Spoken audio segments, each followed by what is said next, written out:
Hi everyone, my name is Piruz Barkhordar. I'm the Protection Division Manager in ETAP. Uh, First of all, I would like to thank you for your interest into motor protection webinar. As you know, this webinar is the part 3 of a series of webinar we started at the end of the last year. Part 1 was Induction Machine Fundamental presented by Furuk Shuku, CEO of ETAP. Part 2 was Motor Dynamic Behavior presented by Albert Morquin, Dynamics Division Manager in ETAP, and this is the part 3. If you would like to review the other parts, they're available on our ETAP website, or you can watch them on YouTube as well. The topics of today's webinar would be objectives of motor protection. We'll go over the common motor protection types, discuss about normal and abnormal conditions, and how we can represent them as a landmark or time current curves.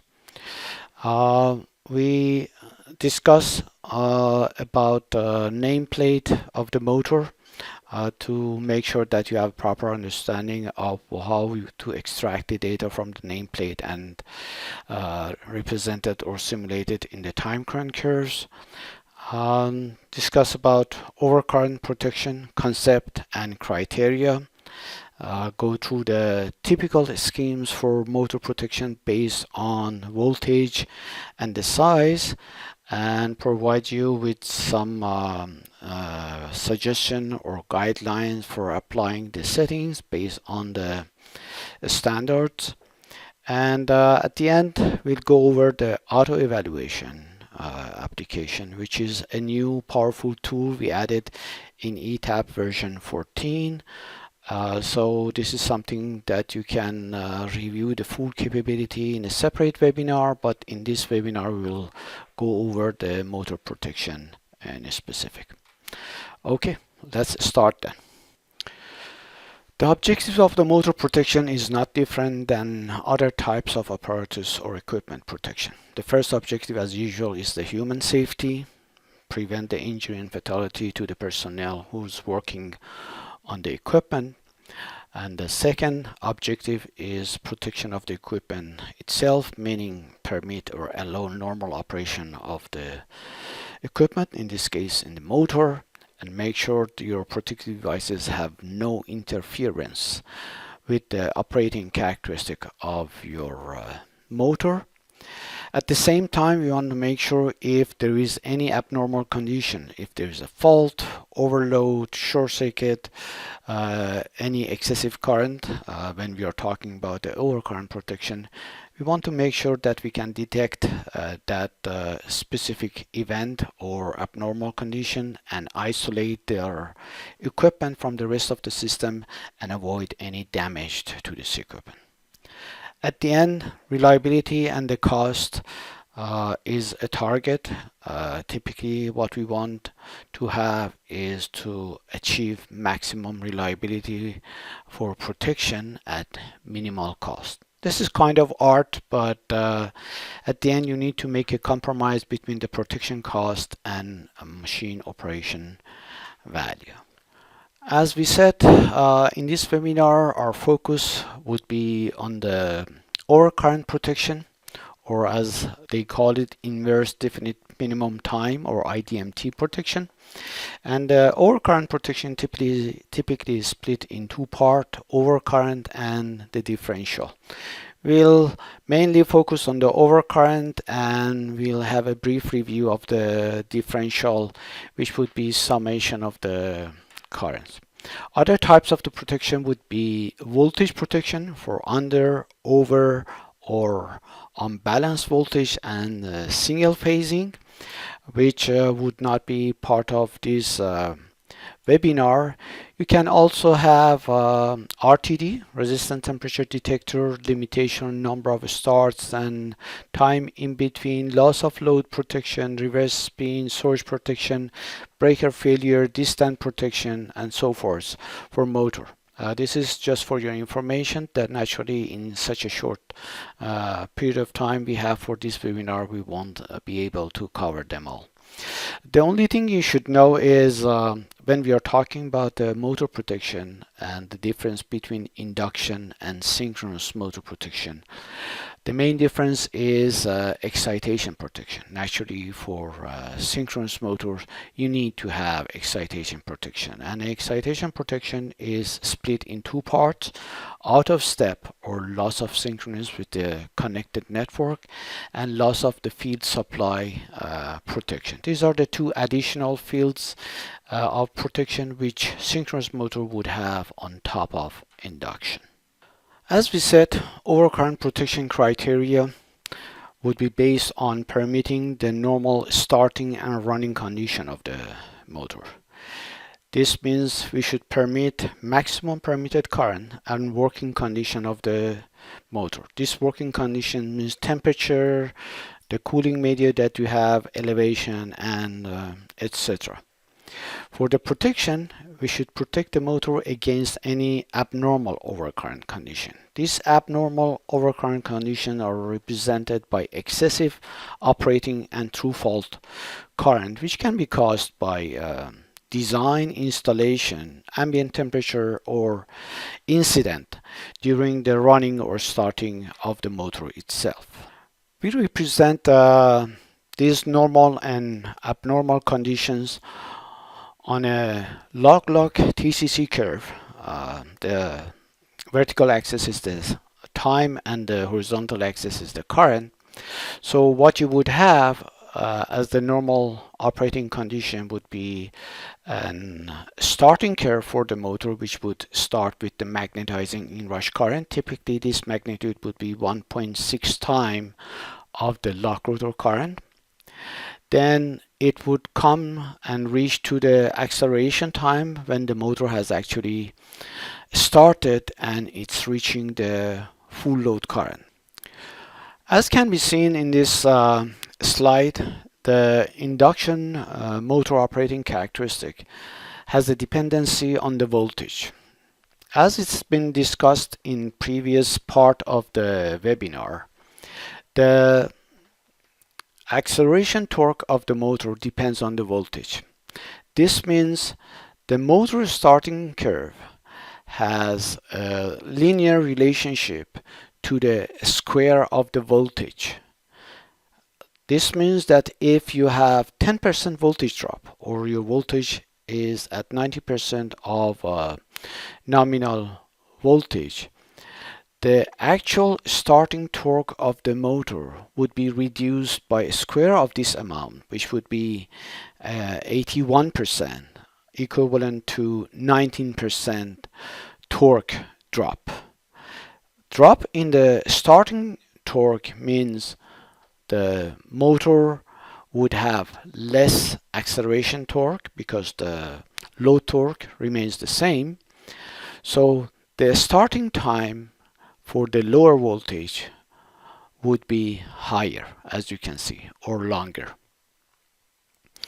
You should know that during the starting, motor can be represented or estimated as constant impedance, meaning if you reduce the voltage, the current would be reduced linearly. And as you can see, if you reduce the voltage, the magnitude of the current will be shifted to the left, but the acceleration time would be longer. So as a general practice for representing of normal operation mode of motor, you can plot all of these three voltage curves, but typically the 100%, 80% is the most common type that is used because in most of the cases you won't have over voltage of at the terminal of the motor. The abnormal conditions of the motor is caused by internal and external faults. External faults would be overloading during the running, overloading during the starting, or stall, or jam, which means the shaft of the motor is locked because of the load and cannot rotate.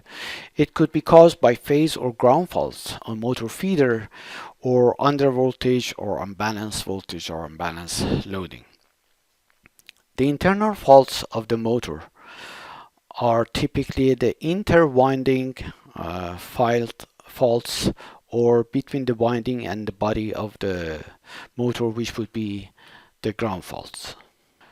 These external and internal faults of motor would cause additional losses through the motor.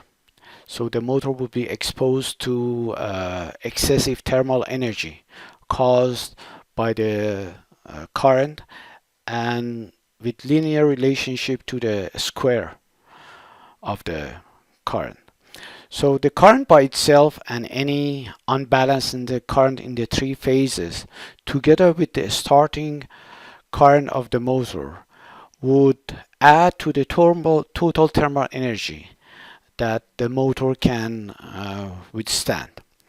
The capacity or withstand or thermal limit of the motor can be represented by a bucket.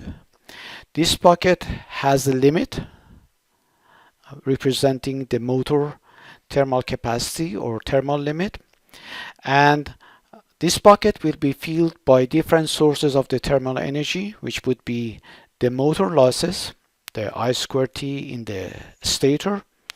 It would be caused by the unbalanced current between the three phases. Depending on the ambient temperature, naturally the cooling of the motor provided by the fan could have different impact on reducing the thermal energy capability.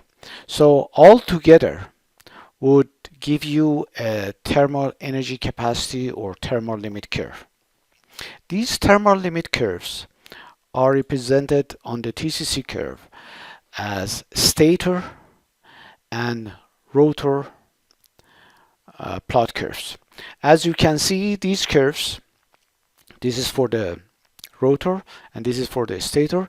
This curve have both hot and cold. The meaning of the hot is the motor is already started and you're restarting it again, or the motor was running and started again and comes into the running mode again. To plot these curves, we need the information from the manufacturer, and if such information is not available with the manufacturer, especially in relation to the operating curve, another option is to have the nameplate data of the motor if it is an existing motor. So the protection engineer need to have a proper understanding of the nameplate data and how it can be translated into motor characteristic curves. This is a sample of a motor nameplate based on NEMA or CSA. And as you can see, the information typically contains the FLA, the full load current that we showed on the TCC. This full load current would be at the nominal voltage, and this voltage would produce the nominal torque of the motor. Number of phases, total horsepower or the mechanical power output, type of the duty, frequency and RPM are other parts of the information you can typically find in this kind of nameplate. Another important information for plotting of the motor starting curve is the code letter, or as we call it, lock rotor kVA per horsepower code letter. This code letter, which you can see here as code G, is representing for each horsepower of the motor what would be the total kVA of the lock rotor current. So this multiplication factor under this table, based on the code letters which are starting from A and ending to V, are representing the total lock rotor kVA. From this kVA you can find or calculate the lock rotor current naturally, and then plot the or calculate the LRC of the motor. Other parameters of the motor that you can find on the nameplate is the design letter. In this case, this is design B, which is representing the torque versus speed characteristic. This has been covered in a previous part of the webinar, so I don't need to go over it again. But for the protection engineer, the impact of the operating conditions, meaning the temperature, altitude, and the duty of the motor is important. Because as you can see in a sample table on the right, for 40 degrees centigrade of ambient temperature and 1000 meter altitude, which is equivalent to 3000 feet, the multiplication factor to the full load current of the motor would be 1. This multiplication factor can be applied to the horsepower as well. But if you increase the altitude or increase the temperature, you would see that the multiplication factor becomes less than 1. This means that the motor mechanical power output, or the full load current that you can take out of this motor, will be reduced, and this needs to be considered in overload protection of the motor. Service factor is also another important parameter in overload protection, especially in motors which are made based on NEMA or CSA standard. Typically, the IEC motors have a service factor of 1.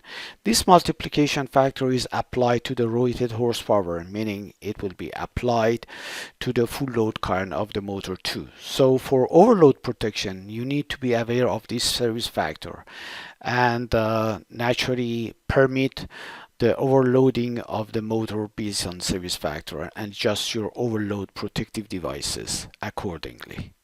Another important parameter on the nameplate of a motor is the insulation class of the motor.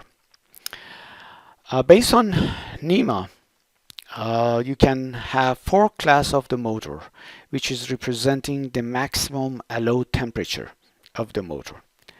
Maximum allowed temperature is representing how much overload you can have for this motor depending on the ambient temperature. This temperature represents the hot spot of the winding, and when you're looking at class A, it means it has maximum total 150 degrees centigrade maximum hotspot temperature. This 105 is calculated based on 40 degrees centigrade of the ambient temperature, or 104 Fahrenheit, and then an additional 65 centigrade for the temperature rise for the motor. So depending on the insulation class of the motor, the capability of the motor to withstand the overload would be different. If you look at the insulation lifetime versus the operating condition, a common rule of thumb, which is represented by this curve, is for every 5% in addition of the overload current. The IN is representing the maximum full load current that the motor can withstand based on insulation and service factor. So if you have 5% over that allowed current, or 10 degrees centigrade increase in the temperature of the winding, the lifetime of the insulation will be reduced by half, or 50%. So you can see it would have a huge impact. So we want to make sure when we are protecting the motor for the overload, we are not allowing for such additional overloading conditions and reduce the insulation lifetime of the motor. If we look at the IEC standard, IEC standard has similar insulation class as well, but they define a 10 degrees margin on top of what we have in NEMA, right? They also have, they don't have class A, instead they have class FB, which is combination of class F and class.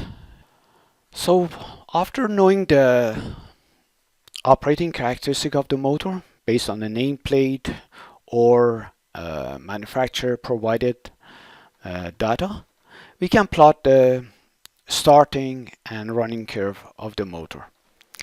The thermal limit curve of the motors typically need to be provided by the manufacturer, and for the smaller size of the motors it is hard to find.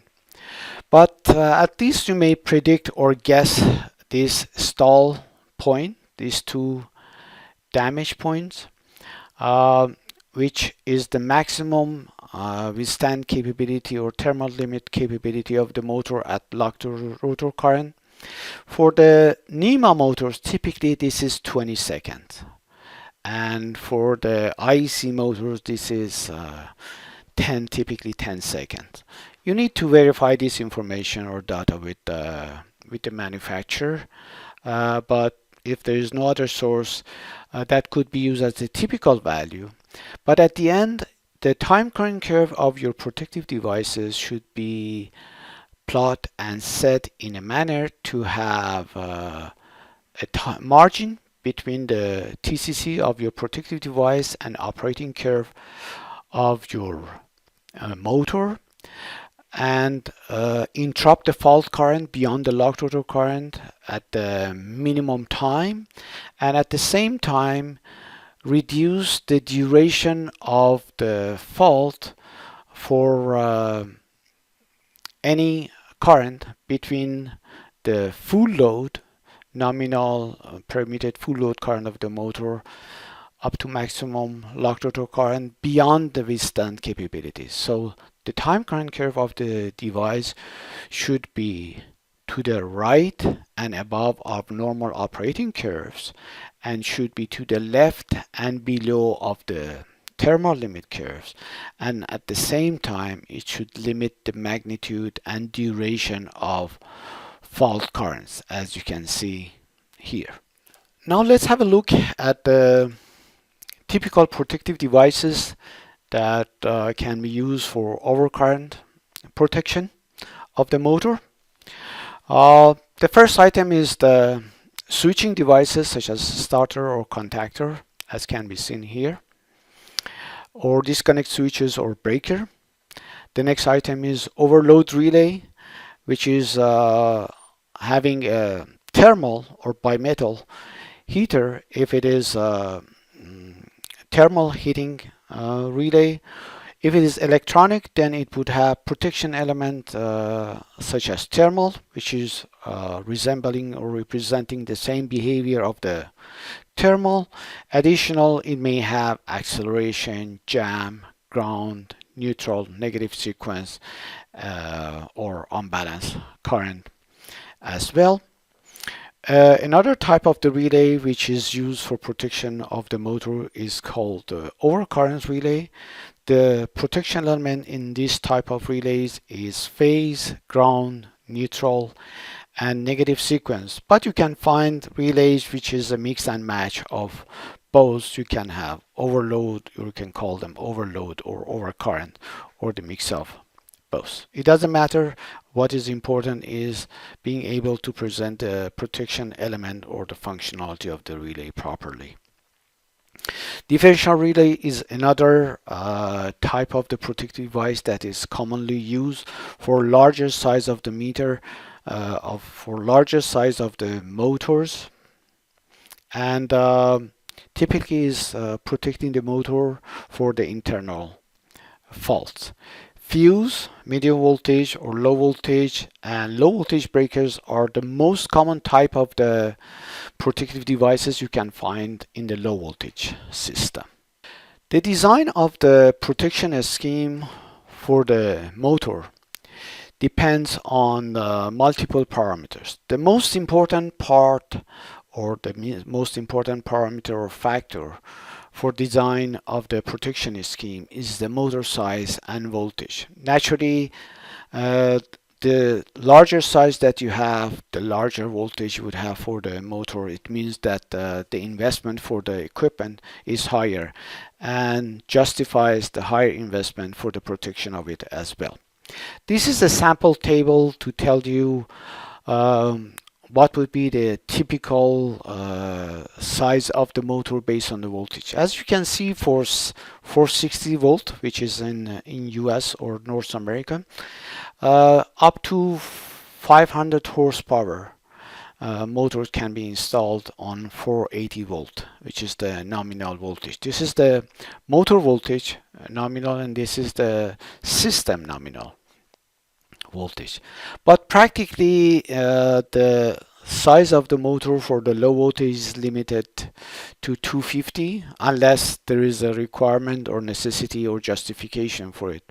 Sizes larger than 250, 300, 350 can typically fall into the medium voltage category. And as you can see, for 250 to 2000 you can have medium voltage. 250 to 3000 you can have a higher medium voltage, and above 2000 horsepower you go to 13.8 kV. This is the suggested one.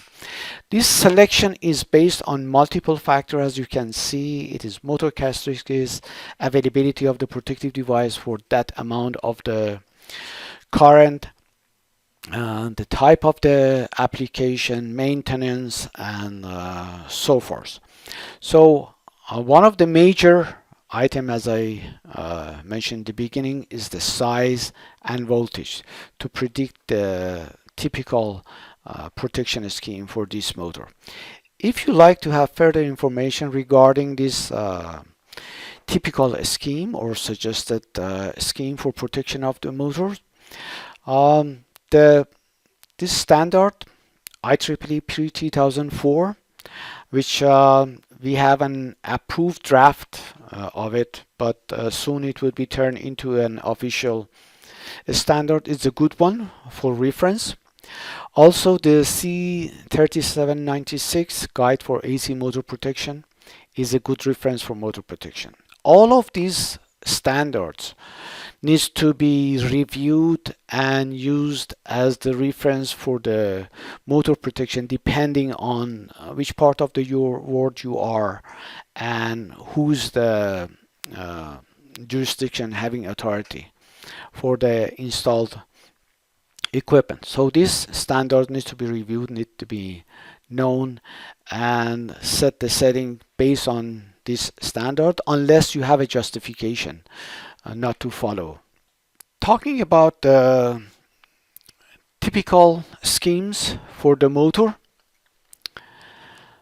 the low voltage motor protection is typically pre-engineered. It means that you have a combination of protective devices already designed for a specific size of a motor. This comes as overload and short circuit protection together. Most common type is for the low voltage devices is a combination of overload protection. It could be overload heater or overload relay, and breaker or motor circuit protector, which is an instantaneous or magnetic type of the breaker. As can be represented here, you would have an overload and magnetic section in this area. If you refer to the IEEE C3796, they have a table for suggested scheme of protection for low voltage. And as you can see, it can come up with the overload, as we said, a starter or contactor, then a switching device with the backup or fault protection. This fault protection could be a fuse or could be a magnetic device. For ground fault protection, the standard is suggesting a core balance CT to measure the residual current directly from the unbalanced current of the three phases. This is the low voltage motor protection schemes that typically you can find industry, and it is also suggested by different standards. Typically they are combining an overload relay, starter, and a short circuit protection element. This short circuit protection element could be an MCP, motor circuit protector, or could be a thermal magnetic breaker.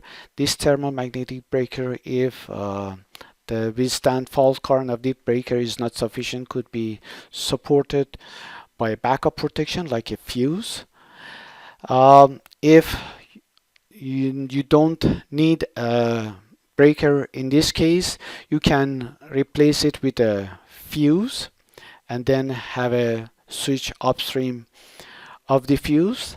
Naturally, as you know, the difference between these two is the restoration time. For the fuse, if it's blown, you need to replace it. For the breaker, you may switch it on after resolving or removing the fault. Another cheap and common type of the protection is overload, starter or contactor, and MCP, motor circuit protector, which is the thermal magnetic curves. Or you can use a single molded case circuit breaker or power circuit breaker for protection of the motor all at the same time. Another option is to use the relay for protection of the motor. In this case, you would have CTs for the phase and for the ground together with the starter, and your phase and ground protection element would send the signal for opening of the breaker in case of a fault. This is a low voltage breaker which can have a shunt trip initiated or tripped by these two relays. Let me show you the low voltage motor protection schemes in ETAP. These are the same schemes that I have showed you before. Let's have a look at the time current curves of each.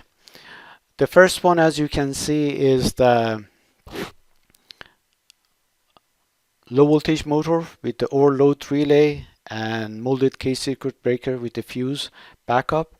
As you can see, the combination of these curves should be to the right and above of the time current curve of the motor, and to the left and below of the thermal limit curves of the motor.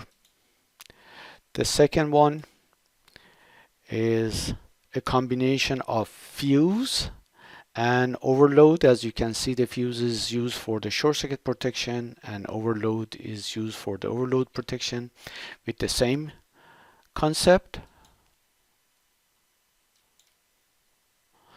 Combination of overload and MCP.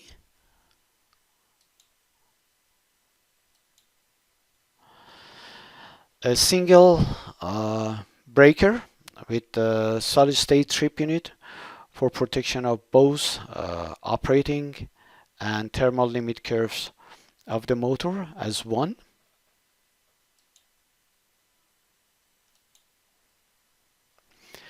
This is a relay applied to the voltage. It is sending the trip signal to the low voltage breaker, possibly a power circuit breaker. Again, overload protection and the short circuit protection. Now that we have reviewed the typical schemes for low voltage motor protection, let's see how we can apply the proper settings to each of these protective devices. For overload relays, either electronic or bimetal or thermal, based on National Electrical Code Article 432, for continuous duty motors, the maximum pickup setting for the FLA should be 125%. If the motor does not have a temperature rise over 40 degrees C, you can use the same maximum pickup for such overload as well. But if the service factor is less than 1.15, then the maximum pickup setting for such motors based on the National Electrical Code or for the NEMA standard motors would be 115%. The overload relays are typically combined with starters, and have a class for the duration of the trip time based on NEMA ICS2 class definition. A class 20 overload relay motor would trip the current of 600% of current rating in less than 20 seconds. There are other classes like class 10, class 15, class 30, and even class 35 for the electronic overload relays as well. But class 20 is typically used for NEMA or North American manufactured motors, and class 10 is typically used for the IEC world or IEC standard manufacturer motors. Looking at the same class for the IEC, the definition of the delay time or duration of withstand of the current to interrupt it is a little bit different. Based on IEC 6947, the class definition for 20 is a current which is rising from the cold status to 7.2 times of the rated current, and the duration for the interruption could be something between 6 seconds to 20 seconds, as can be seen here. For class 10, this would be between 4 to 10 seconds. The standards and also the manufacturers provide you with the tables to give you a combination of the size for the starters, fuses, contactors, breakers for such low voltage combination. This is a sample for NEMA, which is based on different motor horsepower, and it would give you the 460 volt NEC full load current and represent the starter size, conductor, and so forth. So this table can be used for sizing your protective devices as well. Talking about the fuses and the classes of the fuse, in the UL or CSA or ANSE or Mexico classes, the typical fuse classes which are used for motor protection are RK1, RK5, which are current limiting fuses. Most typical type of the fuse which is used for the motor protection is the J type. You can also use CC and L. The L type is typically for large size of the motors or currents above 600 amps. These fuses can be made or used in two different types. They could be fast acting or standard acting, or time delayed or slow speed,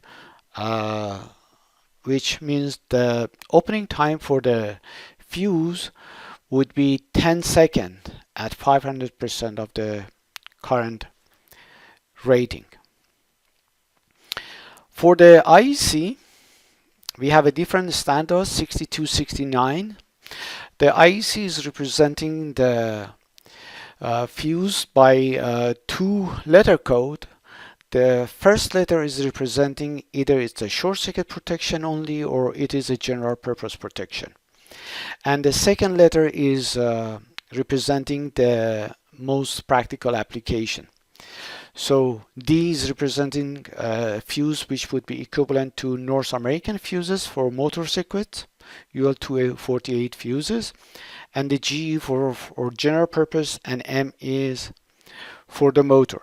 So this means for the IC fuses, if you want to use any fuse, it should be typically AD, AG, or AM, right? Or G with the combination of these if you cannot find any equivalent one.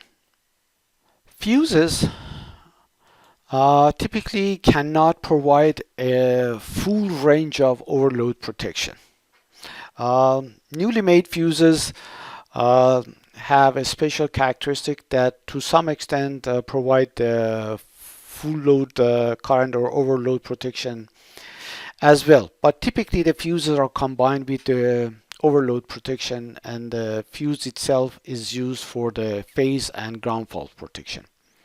If this is the case, the National Electrical Code, the NEC, Article 43052 and IEEE C3796 suggest the following rating for the fuse. This is the maximum rating for the fuse. So for non-time delay fuses, the maximum is typically 300% of the FLA of the motor. And for larger size of the fuses, above 600, this would be 400%. The dual element or time delayed fuses, typically this maximum is 175%. Looking at the suggested setting for the low voltage breakers and sizing the breaker for the motor protection, if this fuse is sized for the fault protection, not for the overload protection, then you can size the fuse up to 250% of the FLA. Typical industry practice is 150% of the FLA. The instantaneous strip breaker can have up to 800 to 1300% of the FLA, but it can go up to 1700% depending on the design of the motor. But once you have the proof of the study that this motor cannot be started, naturally this percentage could be overloaded, and you can show that you need to higher instantaneous setting to protect your motor. If you want to use your breaker for full protection of the motor, not only the fault but also the overload protection, then the typical application guidelines for adjustment of the setting is 115 to 140% of FLA of the motor based on service factor. And instantaneous pickup is typically 175 to 200% of the LRC. The time current curve of the motor, as can be seen here, should be above the motor starting and operating curve and below the thermal limit curves, as it was explained before. For the medium voltage motors, the IEEE C3796 provides you with the table and typical protection scheme. Typically the combination would be different types of relays to sense the current, phase and ground and unbalanced current, and also a differential together with the fault detection inside of the motor winding itself. All of these protection elements are sending the trip signal to a high voltage circuit breaker, or disconnecting or interrupting the motor in case of the fault. You can also have voltage relays for under voltage or over voltage or unbalanced voltage as well. Let me show you these schemes in ETAP. As you can see, there is a combination of relays, starter or breaker with short circuit protection if you have a starter like a fuse, or if it's a breaker, naturally you won't need a fuse. Typically you would have phase and ground CTs, and depending on the size and the operation value of the motor, the functionality of these relays would be different. So let's review some of them. This is the combination of relay. This relay has multiple function. If you see the function, this relay has phase, neutral, ground, and negative sequence that can be used for protection of this motor.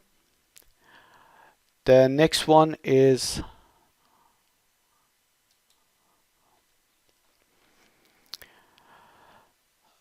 an overcurrent relay. This could be electromechanical relay with the function for the phase and ground, which is sensing the phase and ground and sending the tripping signal to the breaker. If I switch to the ground, that would be the functionality of the. Let me show you the third scheme, which really has everything. It has voltage protection for the over voltage and under voltage, and here's as the function for the negative sequence, as the function for the overload, as you can see, as the function for the uh, jam, and this is the thermal characteristic of the motor, the hot stator thermal limit uh, curve, and this is for the acceleration of the motor.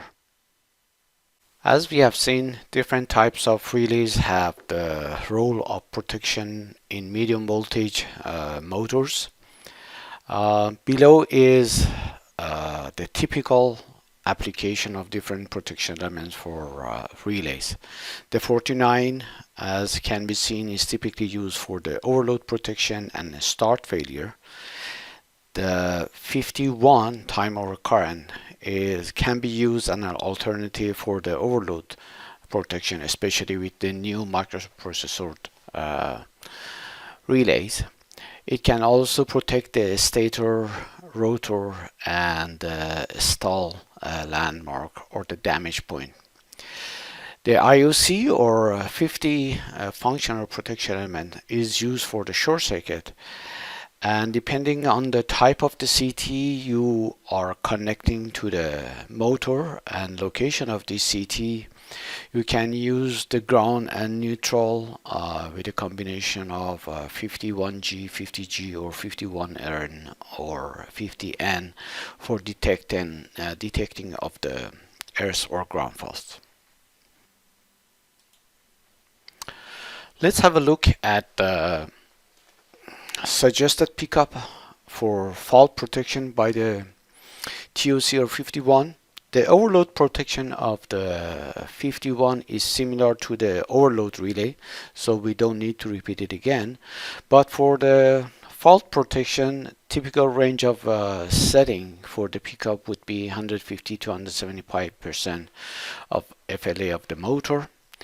The delay time for lock rotor protection is suggested to be between 2 to 5 seconds above the acceleration time of motor at rated voltage,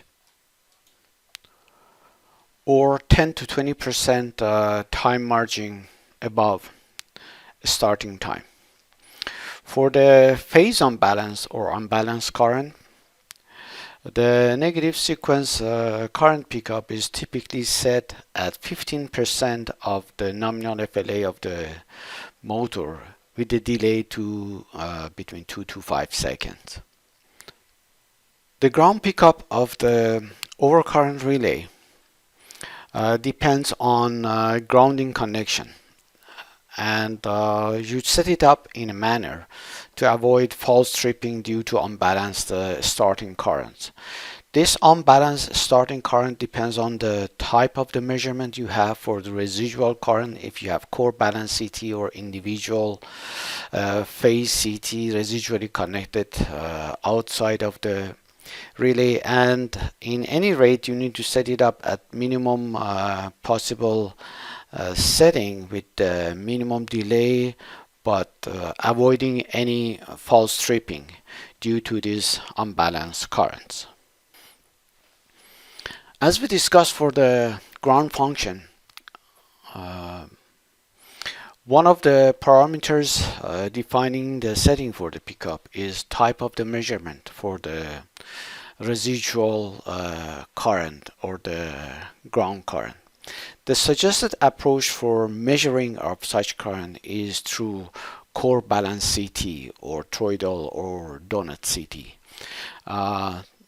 The advantage of this CT is you can even have a sensitive ground relay for measurement of the ground fault, because there would be one core which would measure the summation of the current passing through the three phases.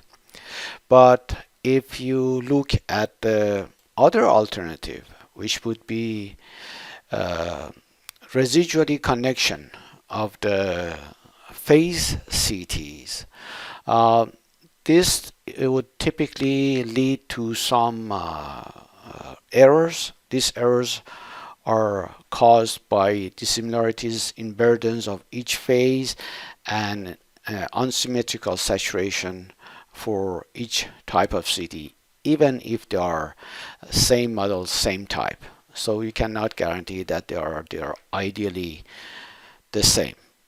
This type of connection typically cannot provide the sensitive ground fault for protection of the motor. Differential protection relays are used for internal fault detection of the motors. As can be seen in this slide, the connection of this relay to the CTs and the windings of the motor could have two alternatives. In the first alternative, you are using three core balance CT and passing through this CT the incoming and outgoing wires connected to sides of each of the windings of the motor.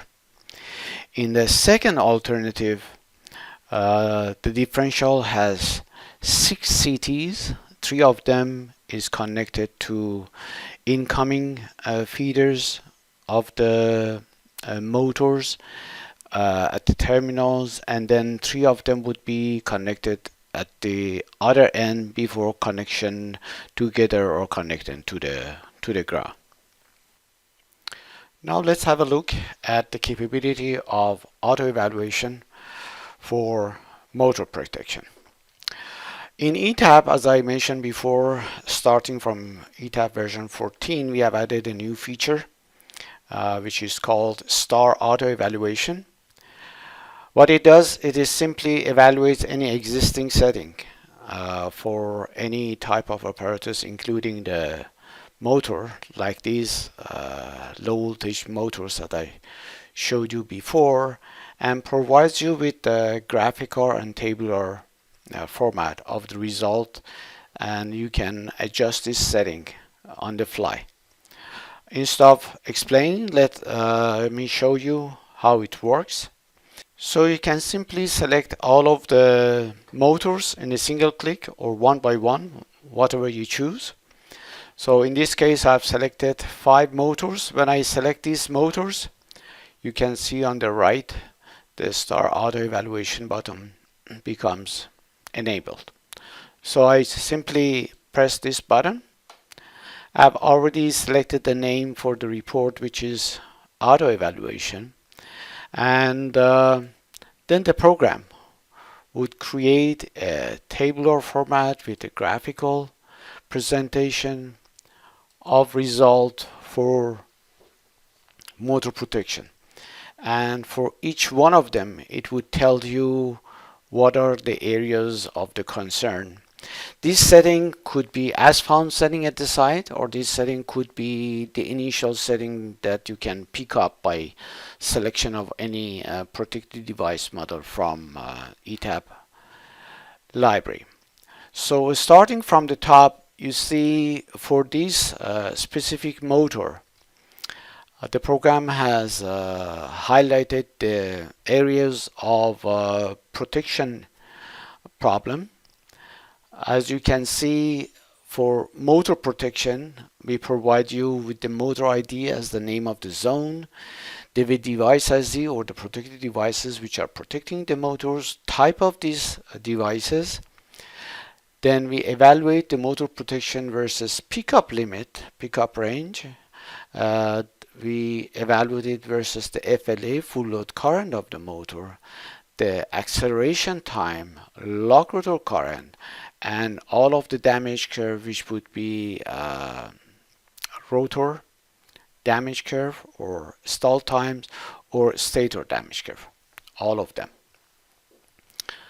So in this case, the program has showed you a red sign as an alert, and it is telling you magnetic tripped pickup, which is 40-50 amps, is above maximum limit of 3110, which is 200% of the LRC. So the program is intelligent enough to figure out what is the LRC, and this 200% comes from the rule book that you can customize and edit as you wish.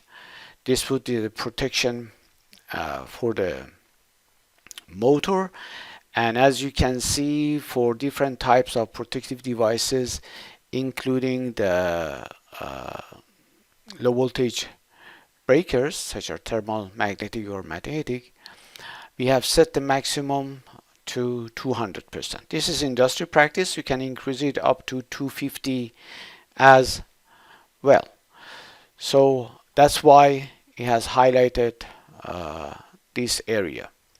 You can also see that for motor 2, we have problem with the pickup limit, acceleration time, and lock rotor current, and all of this is because of the combination of the fuse and overload that we have.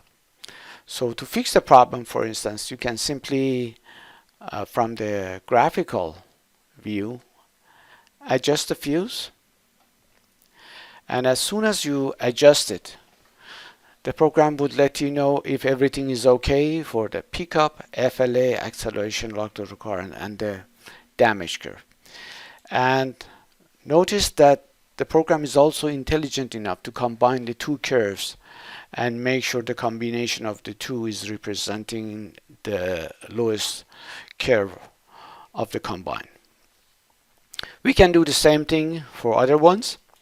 For IM3, you see we don't have any problem because it's perfectly protecting the motor in respect to the starting and running characteristic. For IM4, we see the pickup of the breaker is not properly set, and also the long time delay is not properly set. If you have a larger project and you don't want to update the setting and the evaluation results on the fly because it may take time, you may have selected a lot of apparatus for the protection evaluation. What you can do is you can turn off the auto evaluation and then do all of the correction yourself and then run the evaluation after. So I can bring the pickup to the right of the motor, bring the time delay to this area. I have problem with the instantaneous as well because the pickup is above the maximum limit.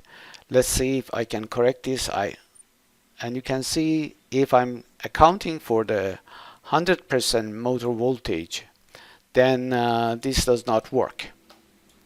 As you can see, this is 100% of the voltage and this is 80%. So it would overlap. So I should compromise, either overlap with the 100%, assuming that I wouldn't have 100% startup voltage, and shift it to the left, or leave it as it is to the right. Let's have a look at the IM5-2. In here, the program is showing you the problem you have with the acceleration lock rotor current because of the overlap of the TOC over these two. So if I move it up,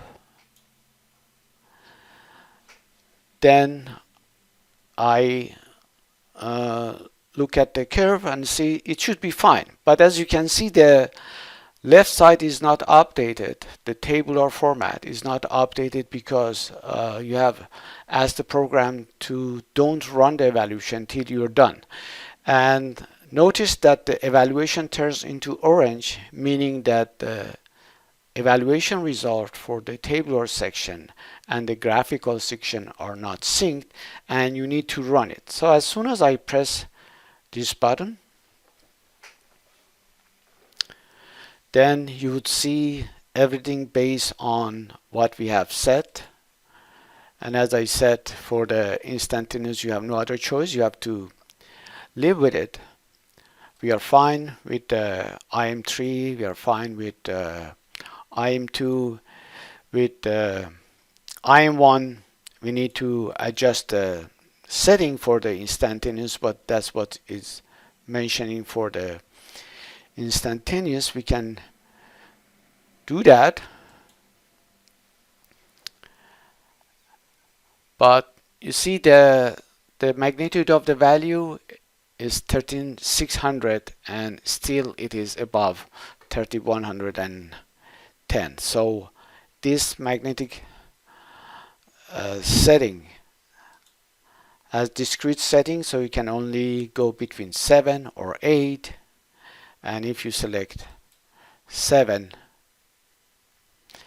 again you would overlap with the, and still it is high. So you should figure out how you can solve this problem or test it at the site to see if it is acceptable. Let me show you the rule book also. The rule book that we have for Star Auto evaluation, we have two different rule books, one for the ANSI and one for the IEC. Let me show you the ANSI one. In the rule book we have 4 different elements, and I showed you the induction motor. In the rule book, what you can do is to evaluate the threshold or the pickup of all of your protective devices based on the landmarks, which are FLA or lock rotor current of the motor. You can also do the protection evaluation, which is comparison of the time current curve of your protective devices with the thermal limit curves of the motor. We following the NEC if you wish to. So the NEC is already supported, the NEC 43032, the article which I discussed for the overload protection, and the range that I showed you in the slides is already built into the software. If you have other rules for yourself, you can customize and change it if you wish. These values, this percentage could be customized. We also have the support for the higher settings based on NEC. If the exact setting does not match the proper protection or pickup, you can go with one level higher if it is acceptable by NEC. The other 3 checkboxes are supporting the proximity check. These are the checking the time and current margin between the time current curve of the protective devices and the damage curve or the thermal limit curves of the motors. At the end, we can also show you the reports for these motors. If I look at the report manager, I have a report for evaluation, and if I press OK, you can see the results in an Excel sheet. In this case, we have selected only motor. This is a summary of the evaluation result, protection evaluation result, and this is exactly the same table that we have seen in the tabular part in Excel sheet format. So if you like, you can customize it, you can edit it and add your comments, add another column for comments if you wish to. For reporting purposes, what you can do is you can also grab a graphical screen capture of the time current curve as well.